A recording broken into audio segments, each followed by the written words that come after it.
Ramakrishna Hari friends, आज मी तुमच्यासोबत घोळच्या भाजीची रेसिपी शेअर करणार आहे।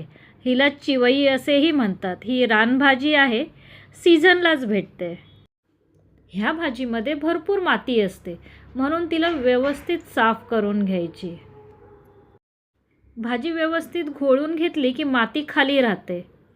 असं 2-3 वेळा केलं की बरीच माती निघून जाते।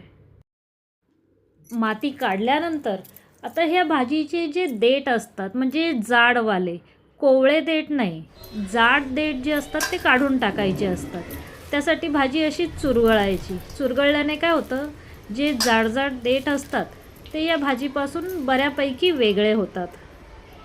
अशा प्रकारे भाजी चांगली चुरगळून घेतली की मग वेगळे झालेले जे देठ आहेत ते सर्व बाजूला काढून घ्यायचे आणि त्यानंतर भाजी 4 ते 5 पाण्याने स्वच्छ धुवून घ्यायची।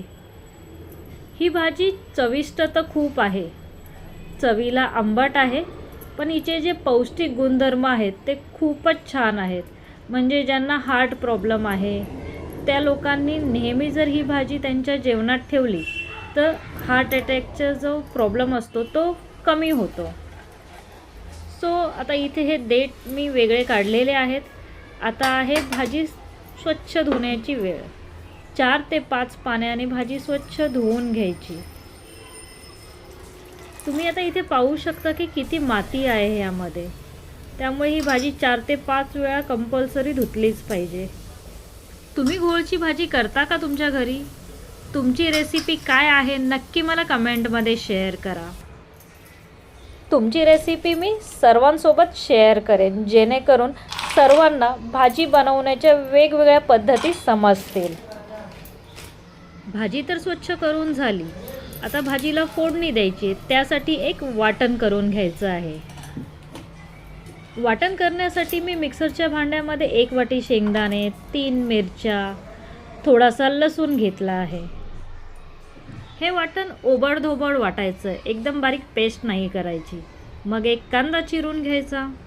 आता रेसिपीची शेवटची स्टेप, तेल तापलं की जिरं तडतडवायचं। मग कांदा चांगला लालसर होईपर्यंत त्यामध्ये भाजून घ्यायचा। कांदा चांगला शिजला, लालसर झाला की मग त्यामध्ये शेंगदाण्याचं वाटण टाकायचं।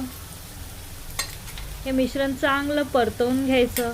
मग त्यामध्ये थोडी हळद, थोडं मीठ टाकायचं। सीझनल भाज्या म्हणजे रानभाज्या खाल्ल्या पाहिजेत, त्यामध्ये विटामिन्स, पोषक तत्व भरपूर असतात। पण आजकाल ह्या रानभाज्या लुप्त होत चालल्यात। म्हणजे बऱ्याच भाज्या ज्या आहेत, ज्या आपल्या आईवडिलांनी खाल्लेल्या आहेत, आपल्याला त्या बघायला सुद्धा नाही मिळाल्या, बरोबर ना? कांदा, शेंगदाण्याचं वाटण तेलामध्ये चांगलं परतून घेतल्यानंतर धुतलेली भाजी त्यामध्ये मिक्स करायची। मग थोडा वेळ झाकण ठेवून लो फ्लेमवर शिजवून द्यायची। पाणी नाही टाकायचं, जेवढं पाणी आहे त्यामध्ये भाजी चांगल्या प्रकारे शिजते।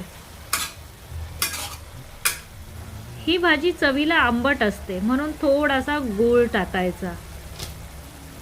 गूळ घातल्यानंतर पाणी आटेपर्यंत भाजी शिजवून द्यायची आणि मग काय, भाजी शिजली की लगेच खायला घ्यायची।